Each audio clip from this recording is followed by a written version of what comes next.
Welcome to the XY Advisor Podcast, a global community of financial advisors sharing and learning with one another to drive the positive evolution of financial advice. To get involved, go to xyadvisor.com or simply download the XY Advisor app.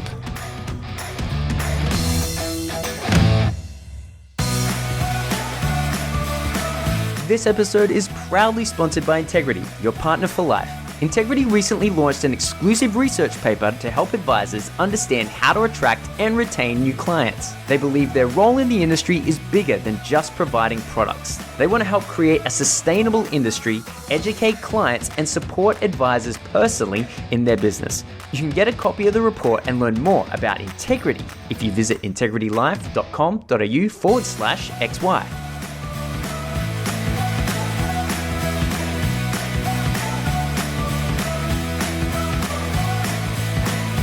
Welcome back to the XY Advisor Podcast. It's Fraser Jack here, and I am talking all things today around not just marketing, but chunking that down into specifically LinkedIn marketing. And I am joined from the other side of the world by Paul Thompson. Welcome. Hi, Fraser. Good to see you. Now, thank you for joining me on this call. Tell us where you're coming from.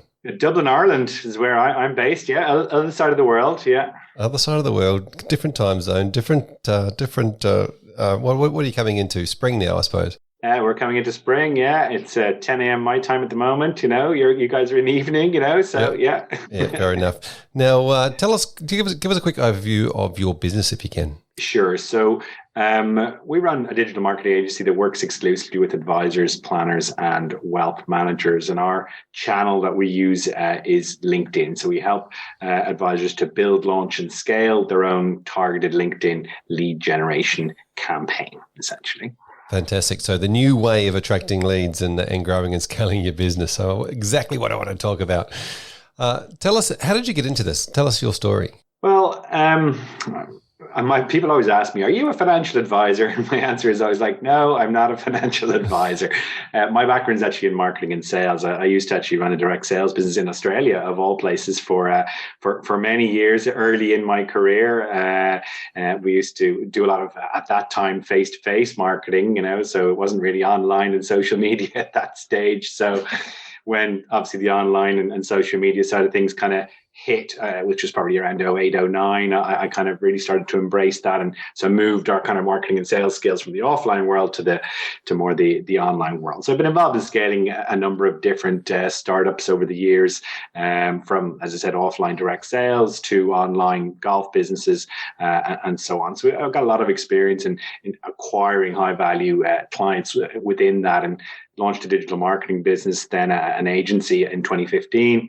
And we started working with a number of advisors. We weren't specifically looking for advisors, but we just started working with a number of advisors and realized pretty quickly that the financial advisory industry is a bit mixed up, is how I would say it. And the reason why I said it is because advisors are so well qualified. They have so much training on how to give advice, and obviously the regulation and everything else, so heavily qualified on that side, but very little input and training on marketing and lead generation or running a good advisory practice. I actually couldn't understand it. I couldn't understand why an industry that produces so many people who end up self-employed, that they don't get more support on the marketing and sales side of things. So that's how we ended up working with some advisors. We got some great results for them, and I suppose things kind of grew from there. Then we started working with some more advisors, and after a while we leaned into it and decided that we would go all in. So now we only work with advisors, planners, and wealth managers. Fantastic. Now, if I wind the clock back a little bit, I'm thinking that obviously people used to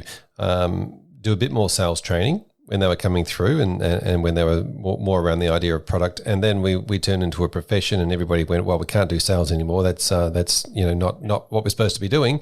And so they completely stopped. And you're right, that section dried up. And if I'm also thinking, in the past, it used to be, you ask for referrals, and here is a rather cheesy way that you can ask for referrals, or you develop a center of influence with a partner, an accountant, or a mortgage broker or something. And they were the only two ways that people grew their business, essentially. Well, what's funny is that has not changed. There's still larger networks in the UK and the US and various other locations. And as a newer advisor coming in the door, they will still say to you, okay, so you need to go and talk to your friends and family. You would need to generate a certain amount of referrals. You may need to, in the US especially, do some cold calling. And that is still the basics. I call them 1980s tactics. I cannot understand why they haven't kind of progressed that and understood that there's better ways to reach people, that these days everybody has a mobile phone in their pocket, that you can access people through social media and so on. I don't understand why they haven't evolved. They still teach the same kind of tired tactics. It's kind of fun. Yeah, exactly. It used to be the phone book. We don't have phone books anymore. We have social media, so let's use it. Now, this is a really interesting thing because I think a lot of advisors and planners have certainly gone, okay, great, we need to do some stuff on social media, and they dabble in this and they comment on that, and they do a post and then they forget about doing another post, and then, they've got to do another one. And so there's real ad hoc approach to social media. And there's probably also this comment that comes out, well, oh, look, I tried that, it didn't really work. And, so I've done other things. Well, it tends to be sort of a feast and a famine, doesn't it? With any form of marketing for advisors, as you say, they do it for a month. Maybe they get some results, maybe they get some clients in the door. They get busy doing the client work. They stop doing what got them the client work. So it kind of ebbs and flows up and down. There's no kind of consistency to it. Or as you say, they try it for a week or two, they don't see a huge amount of results, and they assume that it then doesn't work and move on about their business, which is a real shame, because they're making kind of a snap judgment on a particular channel without actually doing it properly in the first place. It's like if you were doing cold calling back in the day, you ring 10 people and somebody doesn't buy. It's like, okay, cold calling doesn't work. Well, you might need to ring a few more than 10 people, if you know what I mean. Yeah. So let's get into this, the idea of the marketing plan, because at the end of the day, this sort of stuff should form part of an ongoing marketing plan and have a structure around it so that it's consistent and it's regular and consistent mean the same thing. Good one, Fraser. But it's actually happening. It's being implemented. It's being posted, and those things are going out. And there's a structure around it. There is a reason why things are being done. There is a voice that is the same voice or the same message going to the exact client that you want to. All these types of things. So let's get into the idea of how a plan like that can work. And so what are your thoughts on that? Yeah, well, let me give you sort of a few things that might help. Some of this is kind of how you think about it. As you say, let's talk about strategy for a minute, and then we can kind of talk about tactics if that's the case. So for me, there's kind of three things as an advisory practice that you have to look at. So the first one of those is going to be reach, as in how are you going to reach the person that you actually want to influence? What's the channel you're going to use to reach them? And look, there's any number of channels out there, as people know. We talked about referrals and friends and family. That's just a way of reaching people. If we talk about social media, there's how many social media channels is there? There's, I don't know, 6, 7, 10. So you got everything from Instagram, Facebook, Twitter, Clubhouse is the new one that's come out recently, LinkedIn, Snapchat, TikTok, the list goes on and on. Now, I'm not recommending for a second that advisors start getting into TikTok, okay? But I'm just saying that those channels exist. We have tested this extensively. We used to run campaigns across pretty much all of those channels, looking to acquire high value leads. And what we found was LinkedIn was head and shoulders better than all of those other channels in terms of the actual ROI of a campaign and the quality of the clients that came through. And what I always sort of say to people, Facebook is wonderful. There's squillions of people on Facebook. I think it's like 2 billion people in the world on Facebook, which is a colossal figure. But people go on Facebook for a different reason. They go on Facebook to chat with their friends. They go on Facebook to watch silly cat videos and look at baby pictures and that type of thing, which is fine. And that's perfectly valid.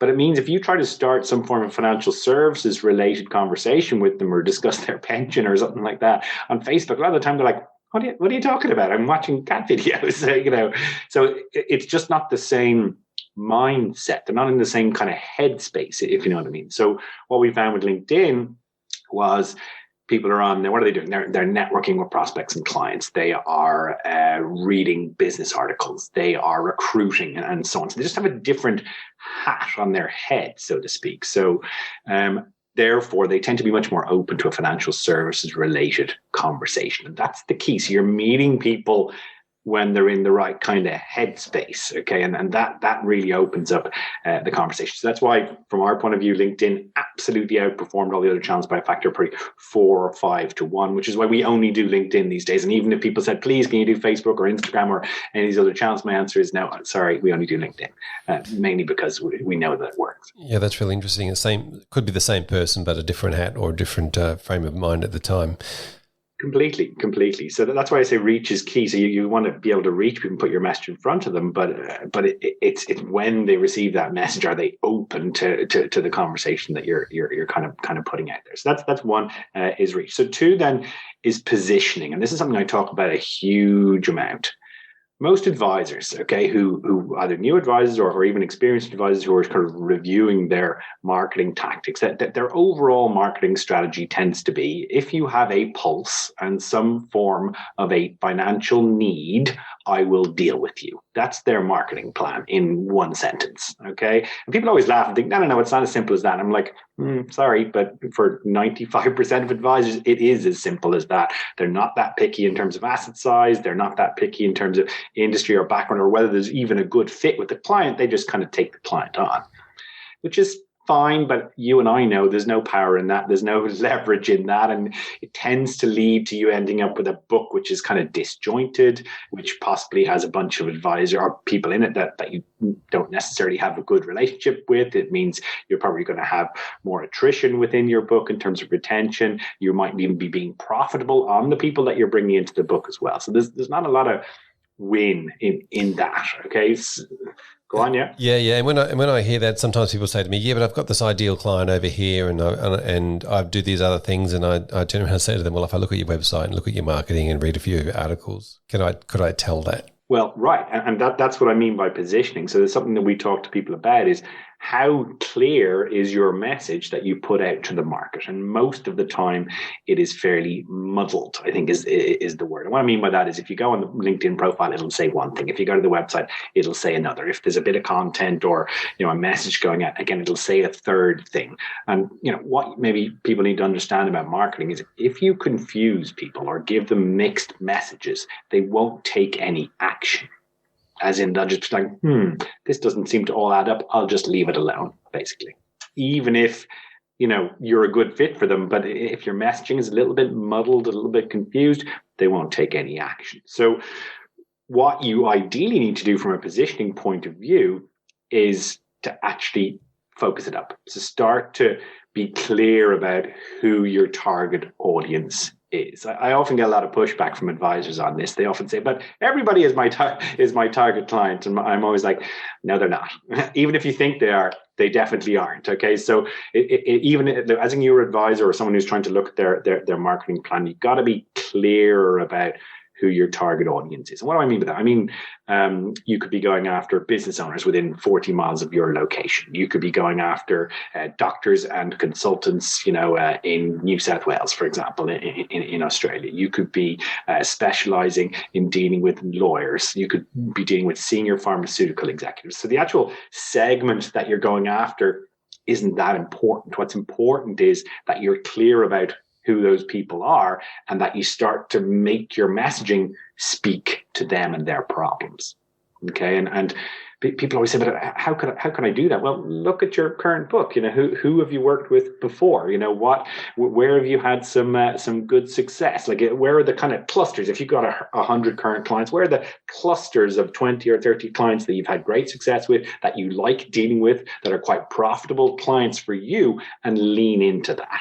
Okay, rather than ebbing and flowing with the tide.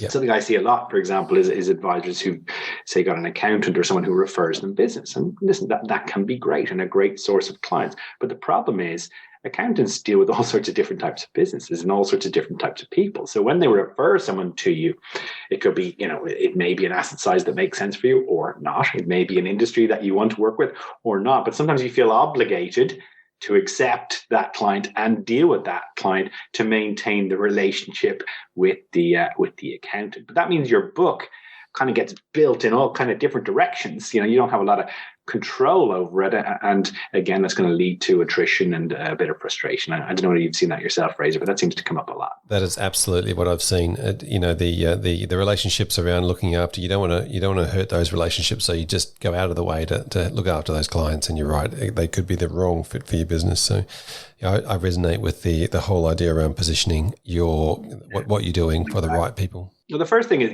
choose a particular niche to go after. And the pushback that I normally get from advisors, but if I choose that, aren't I limiting myself? Aren't I going to lose other potential clients because I'm focusing on this area? And the answer is, yeah, you probably will, but that's part of the point. So you're going to exclude a certain amount of people, but you're going to include and really start to resonate properly with a segment of the market. And that's what you want. I call it be the big fish in the small pond. Okay, so rather than just being another small fish, because there's thousands and thousands of advisors out there, as you know. Okay, so be the big fish in the small pond, be clear. And I'll give you an example. So we worked with a female advisor on the south coast of the UK, and she specialized in working with divorcee women. Okay, now she was a divorcee woman herself, so she understood the problems and challenges, and she would literally turn men away at the door. But the divorcee women, they loved her. They loved her because she understood them. They referred all of their divorcee women friends to her as well. So her whole practice was thriving based off these divorcee women. But think about her message to the market. It was so simple. If you're a divorcee woman and you're based within 40 or 50 miles of my location, I'm your advisor. That's it. That's her message. And what's great about that is it's clear. You're either in that kind of segment or you're not. And it's the clarity of the message which really drove the growth of our business. Now, I'm not saying you should focus on divorcee women. That's not my point here, okay? But I'm trying to show you that clarity of message to the market really makes a massive difference. Because then you could put that message on your LinkedIn profile, in any content that you have, in any follow-up messaging, and people start to see that consistency. That's what drives conversion. Yeah, I think it's really easy to be able to speak to that audience as well, or any audience that is that specific, because you can narrow down the behaviors and problems and issues and fears and threats and ideas that are just for that target market.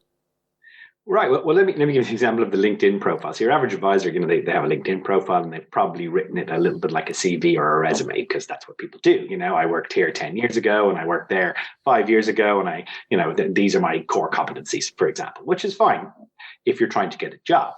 If you're actually trying to attract clients, they don't really care what you were doing 10 or 20 years ago or what your core competencies are. But if you can turn it around and make your profile more about their problems and challenges, in other words, make it about them and less about you, that works so much better. Okay, so if I can give anybody any piece of advice, make your LinkedIn profile about their problems and challenges. If you do have messaging or content that you're putting out, again, make it focus on the problems and challenges of the person you're speaking to, because they don't really care about you or the solutions you can bring to the table.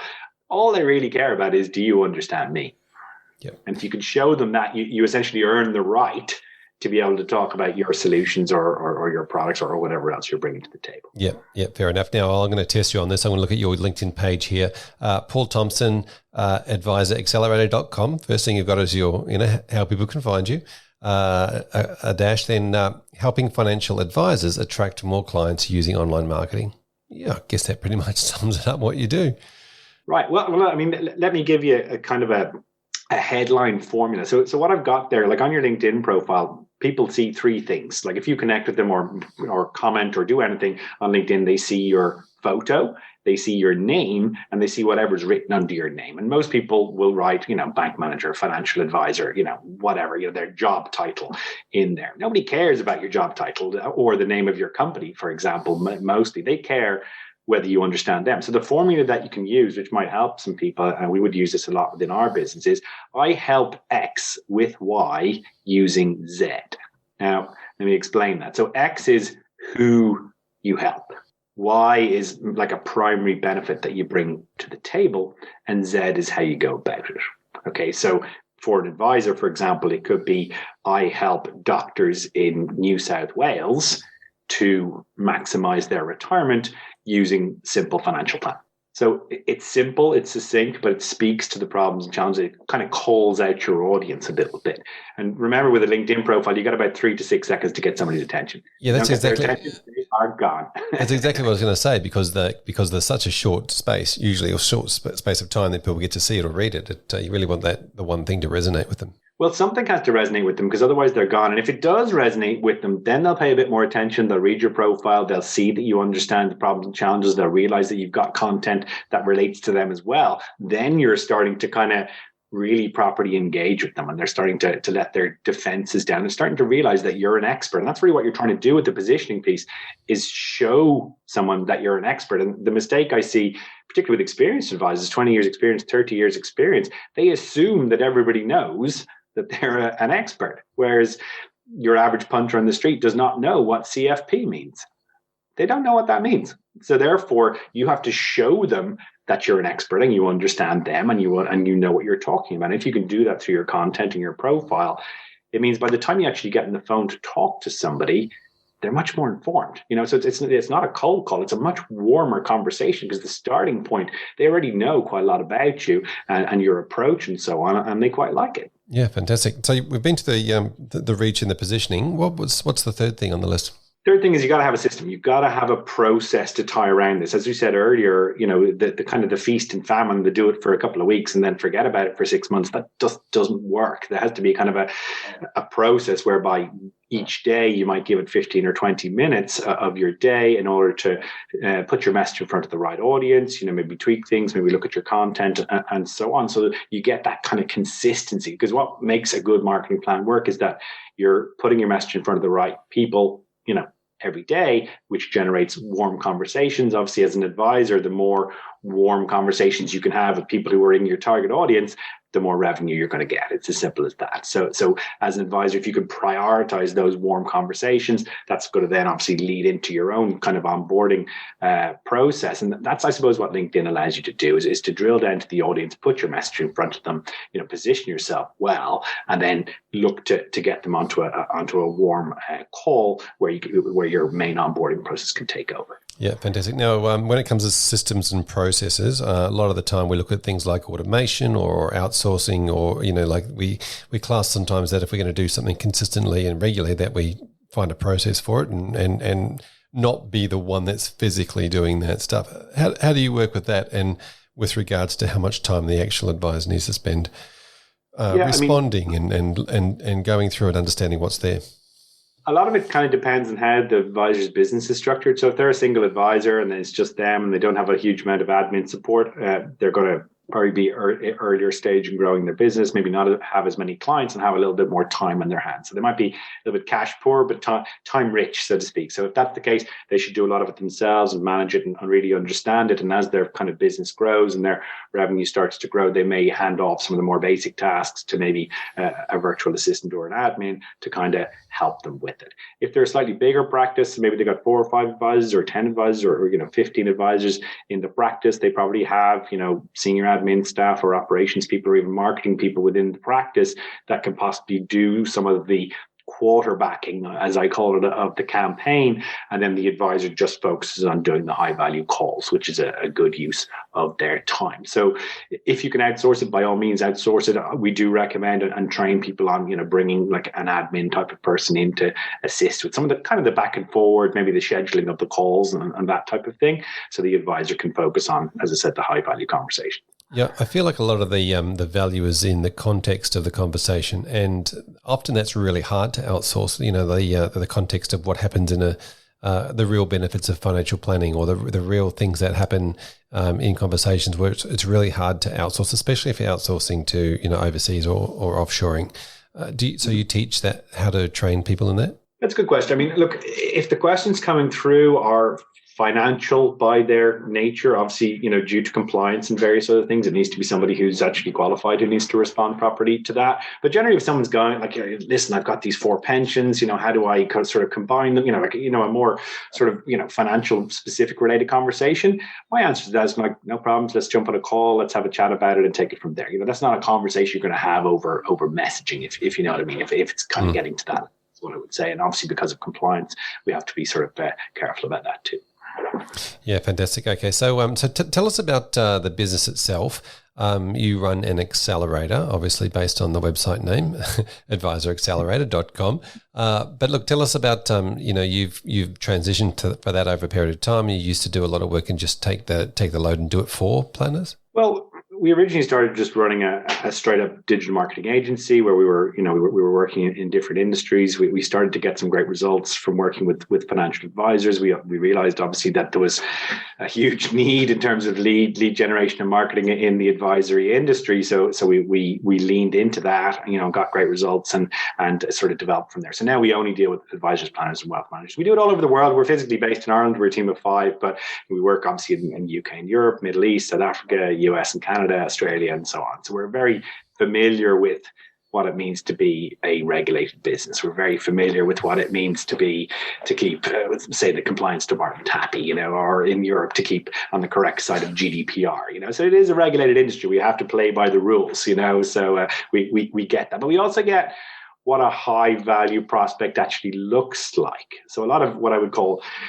generalist marketers, they come into financial service and say, yeah, we're going to drive tons of leads and most of them are crap and you can't convert and have no value, whereas we actually get what a high value prospect looks like. We understand the importance of things like asset size and so on. So that's kind of important, the actual subtlety of understanding the industry itself. So I feel like LinkedIn gives a lot of that away in the prospect, like that, did they have a good job of been there a long time, all those sorts of things? Well, partly, but that's the glory of it, though, isn't it? LinkedIn has an enormous amount of data that Facebook and the other channels just don't have. Like Facebook will tell you when somebody got married or when they got engaged or how many children they've got potentially, but LinkedIn will tell you that they've been running their business for the last 10 years. They've got 20 staff, and before that they ran another business. So, as an advisor, what is it that you want to know? You want to know, how long someone's been doing that. If they've been 30 years in a multinational and they've been throwing a bunch of money into their pension, So these are the things that you want to know, and that's the data that LinkedIn has, and that's the real power in that as an advisor. And obviously these days with AI and your ability to really mine and use data, there's a lot of power in that. It really is. Absolutely, and just getting bigger and bigger, I guess, with the information they've got. Right, but you have to harness it in the right way. I see lots of people use LinkedIn badly. I'm sure you do as well. And what I mean by that is that, they connect with you and the next thing they say is, please buy my stuff. Please buy my stuff. Yay. Please buy. And look, in financial services, that really doesn't work because it's not an impulse purchase, as you well know. And it's much more about building relationship. You need to add value. You need to, position yourself as the expert and essentially allow people to kind of put up their hand. If you don't kind of do that, if you're kind of up in their faces, they're gonna run away from you, particularly if they have good quality asset size. And exactly the same with financial advice. Treating these prospects like the way that you want to be treated because you're in the same boat. Well, right. It makes a lot of sense. Anyway, sorry, you asked me kind of how it came about. So yeah, we started working exclusively with advisors, planners, and wealth managers, but it used to be that they would outsource it to us and we would run the campaigns for them essentially. And that worked very, very well. And we really enjoyed it. But we had a number of our clients come to us and say, listen, we love the outsourcing process and what you're doing and the results that you're getting, but is there any way that you could train our sort of internal admin, ops, or marketing person, how to run these campaigns internally for us? Or I have a new advisor starting in my practice.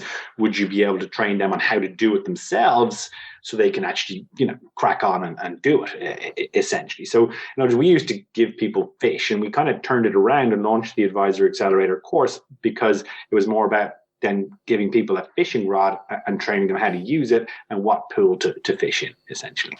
Okay, so that's where it came about. So 6-week online course called the Advisor Accelerator. It's designed for people to be able to build, launch, and scale their own targeted LinkedIn lead generation campaigns. So it gives them all the tools and the best practice and the templates and everything required to be able to actually, 1, get the campaign up and running, 2, to optimize it and kind of dial it in. That's really the key. It's not just actually about running a campaign. It's about a campaign that actually resonates with your target audience. Because if you can get a campaign resonating with your audience, that campaign will deliver for you month in and month out. And that's kind of what it really, really comes down to. And yes, LinkedIn is the channel, obviously, that we use. Why? Because it works for financial advisors. It's as simple as that. Yeah, fantastic. So you basically launched the accelerator, and then that allowed you to scale your business, I guess. Well, what it allowed us to do is it allowed us to be able to work with a larger volume of advisors. Because obviously with Done For You, the limitation is our own team size. We can only physically deal with so many clients. Whereas with the Advisor Accelerator course, we have the capacity as a team to be able to deal with a lot more clients. And, you know, obviously globally, then there's less problems in terms of time zone and so on as well, which is why obviously we work kind of four corners of the world at this stage. You know, location to me doesn't really matter, you know, so long as LinkedIn is working well in the country, there's no problem. So Russia, LinkedIn doesn't work very well in Russia, but apart from that, it's pretty good around the world. Yeah. Yeah, fair enough. So, this is really interesting. So it's not just a do-it-yourself course, though. It's you're there to provide the support network as people are going through.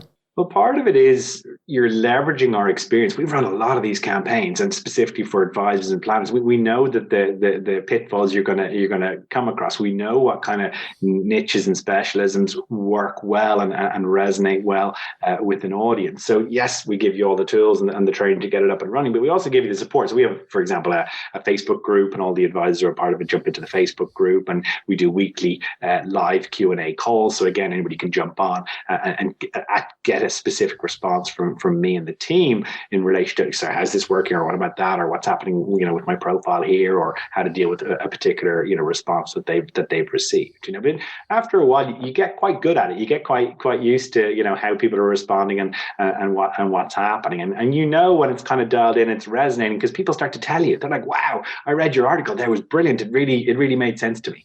That's when you know you're resonating well with your article. Whereas if someone sort of goes, "Yeah," you know, it means, you know, it's just not connecting with them in the right kind of way. And let me just address that for a second. There's a lot of very bland and very poor content in the financial services industry globally. Okay.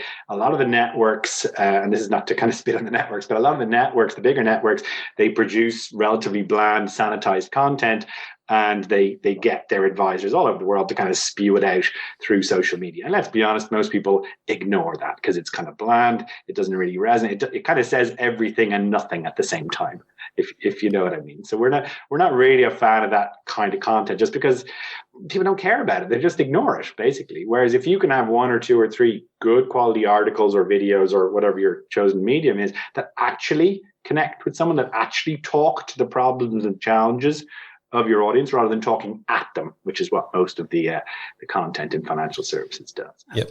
Now, I want to ask you about the different types of content in a second, but before we do, I wanted to talk about the algorithms within LinkedIn, because whenever we think about online marketing, and of course you'd know this from many years of online marketing, you're often fighting against or competing or trying to work out how algorithms are going to judge the content and whether they're going to show it or not, or all those types of things. So obviously, you know, people on Facebook are working really hard to keep up with the Facebook algorithms and the Google algorithms to get you on the top page.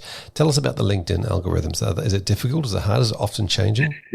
It's a good question. Well, just to kind of clarify on that, our process is not based on producing and putting out a lot of content and sort of, you know, riding the algorithm wave. That's not the process at all. In fact, it's the opposite. So our process is actually more about using LinkedIn's internal organic system, so their internal connection system, an internal messaging system, to put your message in front of the right audience. So it's not about putting up a post and then it getting shared and liked far and wide, not at all. It's about connecting with the right people and then putting good quality content in front of them using the messaging system, if you know what I mean. So it's not dependent on it going viral or anything of that kind of nature. So I always kind of say marketing is really easy. You put the right message in front of the right person at the right time, and that drives conversion. It's very simple when you kind of look at it that way. But that assumes, one, that you're clear about who the right person is, and two, that you have a way to put your message in front of them.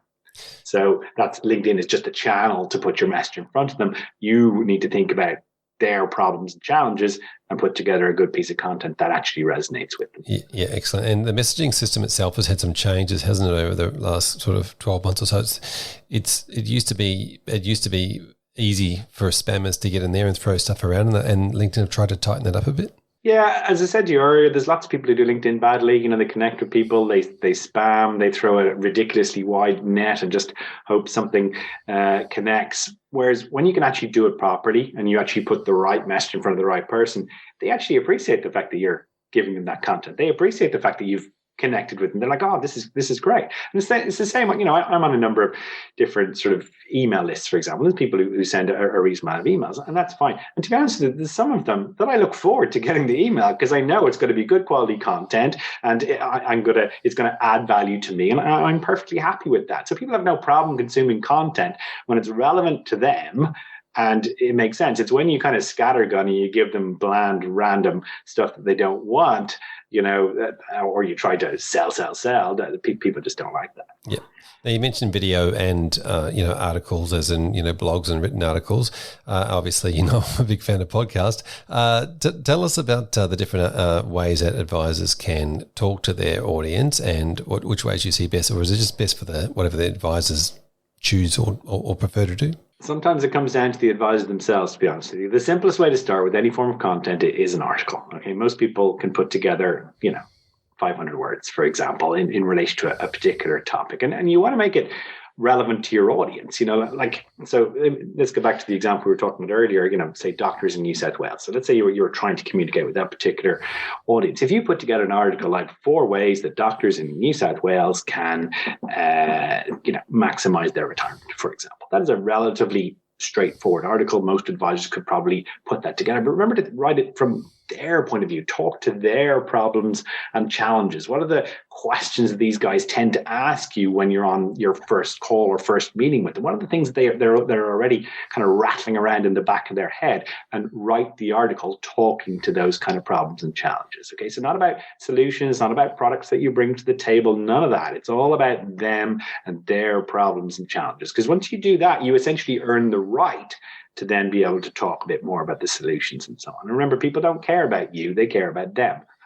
So if you can kind of orientate your content towards that, then that works. And so the same principle applies if you decide to do video rather than article. And I love video as a medium. We do a lot of video ourselves. You've probably seen some of our videos on our YouTube channel. We do. I enjoy it. I think it's a great way to communicate. And what I've seen from a video point of view, 95% of advisors just won't do video because they're not comfortable being on camera, or they're not comfortable with how the implications from the compliance department and so on. But the 5% that do it get amazing results, because straight away they stand out in the marketplace. Straight away people can start to relate to them. It's a great way of positioning themselves as an expert. So we had an advisor mid last year who he wanted to get into video, and I gave him some tips and some ideas to kind of help him with it. And he went and he shot his first 1 or 2 videos. Now, being honest with you, his first few videos were basic. Let's just put it that way. They were basic. He was trying his best, but they were basic. But again,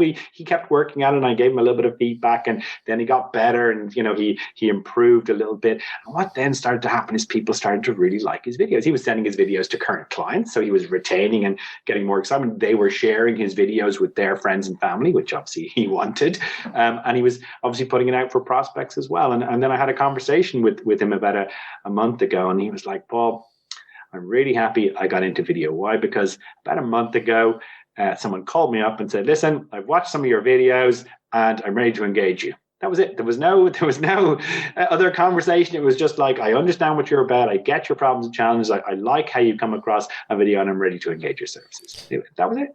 And only because he put in the effort to actually go out and produce good quality content in a video format, which resonates with his audience. Brilliant. Yeah, I love that story. It's amazing, isn't it? The first time you do anything, you're not exactly an expert at it, but once you've done it a few times, you certainly get the hang of it. That's the same with podcasting. I guess it's the same with writing articles. You start getting better and better at it.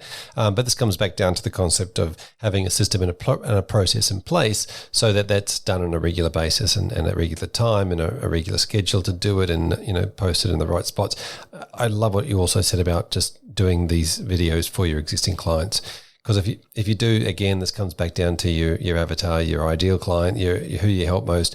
You just do it for that one client, and guess what? You end up with them sharing it with their friends that are just like them. A lot of it, though, is the positioning piece. Because we talked earlier, as an advisor, you need to position yourself as the go-to expert. And video is brilliant for positioning you as the go-to for your current clients and your other clients. So when you can really do that well, the result is you get more clients, funnily enough. And not just more random clients, but more the right clients, that you're actually looking to go after. But I suppose one thing I do want to say is a lot of what we're talking about here, it's not dependent on you producing a huge amount of content. I find that a lot of advisors get a bit fearful about it. They're like, well, I haven't got time to write an article a week or produce a video every single week. You don't need to do that. To get started with a good quality LinkedIn campaign, you need 1, maybe 2 good articles that resonate with your audience. You can always develop that or start doing more or do more video as things go down the track. But your campaign is not dependent on that. That's important. Yeah, this is a really interesting point as well. And they just do a few good articles. Now, when it comes to video, and I just want to pick on video for a little bit longer, I get a lot of commentary around the length of a video. People say it can't be longer than this and it can't be longer than that. But I know your videos can be quite long. Yeah. Well, I don't really consider the length of the video to be, to be the key. But I have some videos that are 60 seconds long. I have some videos that are an hour long now. I think if your content is good and it resonates well with your audience, I think they will listen. So the example I gave you of the advisor a few minutes ago. So when he was sending some of the videos to his current clients, some of his videos were 30 minutes long, but they still consumed them because his content was good. What he was saying was good, and it resonated with the audience. As long as you go in thinking, all right, what are the problems and challenges my audience have? What questions have they got rattling around the back of their head? Can I address one or multiple of those questions in this video? Well, then whether it takes you 2 minutes, 5 minutes, 20 minutes, or an hour isn't really that important. Yep. And just lastly, while we're on video, can we just touch on the authenticity piece around, advisors being worried about how they look on video? Well, but partly it's being worried how they look. Secondly, it's also about their perfectionist streak, because a lot of people have perfectionist streaks, so they're worried that they might look, sound, or come across in a way that they'll be judged by their peers and so on. And the funniest thing, and it's the same with podcasting, the funniest thing is when you do your first initial videos, to be honest with you, not a lot of people are going to watch them, and that includes your friends and family or anybody else in your industry who you might feel judged by. They're not even going to watch them. So don't worry about it. So you can trip over your shoes. And I think the key is kind of not to be afraid of that. Be prepared to trip over your shoes and get better. And as you get better and you improve and so on, you'll get better. Your production style will get better. You might get maybe a tripod or a better camera or better audio, and it just gets better. And as it starts to get better, then more people start to pay a bit of attention, and your content delivery will get better as well. Yeah, fantastic. Now, a big part of the course and the accelerator is the idea around the campaigns themselves. So, can we just touch on what you mean by a campaign? Yeah, so we talked a bit about sort of the strategy, the reach, the positioning, the system, and so on. So let's get a little bit more tactical, get into the weeds a little bit. So the first step of anything that you're going to do on LinkedIn is going to be about optimizing your LinkedIn profile. If you're going to run any form of a campaign on LinkedIn, you need to have a good quality LinkedIn profile. People always say, but I have a wonderful website. Everybody's going to go to my website. No, they're not going to go to their website, because if they're on LinkedIn, you're asking them to go off LinkedIn and then come back. And they're not going to do that. They're just going to have a quick flick of your LinkedIn profile. They're going to give you between 3 and 6 seconds of their time. And in that, they're going to make a snap decision as to whether they want to, delve in a bit more or continue the conversation or even connect with you or not. Okay. And, that your profile has to work. Or that's why I gave you earlier the formula, the headline formula, I help X with Y using Z. That's just a way of kind of getting the right people attention, because you're calling out who you want to speak to. So in the example, doctors in New South Wales, if you're a doctor in New South Wales and you go to someone's profile that specifically says that they help doctors in New South Wales, you're probably going to pay a bit more of attention, and that's the key, so you're excluding a certain amount of people and you're including a certain amount of people. But for me, the LinkedIn profile, it has to do a lot of heavy lifting. It has to be about the problems and challenges of your audience. It absolutely has to be much more about them and much less about you. Okay. So as I said, nobody cares what you were doing 10 years ago. Make it about them and earn the right to be able to talk a bit more about your solutions and your problems and challenges. So step 1, profile. Get the profile right, get it well optimized. Step 2 is obviously drill down to your ideal audience. We talked a bit about that earlier, who your audience should be. Step 3, then would be to then connect with people who were in that target audience. So send a certain volume of connection requests. And once they connect, you want to then have a follow-up messaging sequence, normally 3 or 4 messages that you would drip out over a period of about 2 weeks. Okay. Now, again, as we said earlier, there's lots of people who do LinkedIn badly and they do spammy and sell. That's not what the goal of the messaging sequence is. The goal is to add value and build relationship. And as we said earlier, position yourself as the expert. How do you do that? You do that by sharing good quality content. Here's an article I put together recently for doctors in New South Wales. I thought you might find it useful. Let me know what you think. That's not sales. That's adding value. Yep. Yeah, absolutely. And that's how you position yourself as the expert. And that's what kind of brings people's guard down a little bit. Otherwise, people are very guarded. Yep, fantastic. And you mentioned sort of 3 to 4 over 2 weeks. Not big long spiels, yeah. No, not at all. Bear in mind that messaging on LinkedIn, a lot of the time people will actually see those messages come up almost like a text message on their phone. So therefore, if it's a big long spiel, when you get a really long text message, you're like, Jesus, what is this? Like it's not email you're talking about here. This is messaging. Okay. So it's got to be short. It's got to be sharp. It's got to add value. And if it gets into a bit more detail, like if the back and forth of the conversation becomes, okay, I've got these 4 pensions, I don't know how to deal with it, or I'm trying to extract this cash out of my business, or how do I reduce my tax bill to do it? If it gets into those kind of conversation, then it becomes, I'll tell you what, let's schedule up a 15-minute discovery call. Let's have a chat about it, and we can take it from there. So you're not going to have that conversation over messaging. The goal overall of the campaign is to start a warm conversation with the client with a view to getting them onto a call with you. And we would kind of advocate what I call a 15-minute discovery call. And the discovery call really is about seeing if there's a good fit between you. So, are they the right type of client? Are they in the right kind of sector? Do they have the right kind of asset size that you're looking for? Do you like them as a potential client? Because if you're going to be a planner, you're going to work with them potentially over years. So there has to be a little bit of a fit, but equally they have to obviously kind of like you. So that's what the discovery call is for. See if there's a good fit, and if there is, if you guys are on the same page, then you take them forward for a face-to-face, or obviously these days a more detailed Zoom call. And that kind of 2 steps, or a 15-minute call to more detailed call, we've tested about 10 different versions of that, and that tends to convert the best. Yeah, fantastic. So obviously, a small amount of effort from each of the messages. So I'm thinking you click on the article, which is still on LinkedIn, or are you taking them back to your website? Yeah. And the 15-minute call, you really want to make sure you've got your electronic system in place so that all they've got to do is click and add something to your diary. It's not about making your time and coming backwards and forth. Well, it could be. It depends on the advisory practice. A lot of advisors don't use online calendar booking systems for some reason. I don't know why, but they should. There's lots of very good sort of CRMs and so on that are provided for advisors these days that you should be using. But I mean, this is where maybe getting an admin involved. The admin can do some of the back and forward in organizing the calendar, and the advisor then can do the call. So it's just good use of your time. But yes, an online booking system would make it a little bit easier. Yeah, I agree. As simple as possible, and as less steps that have to people drop out on.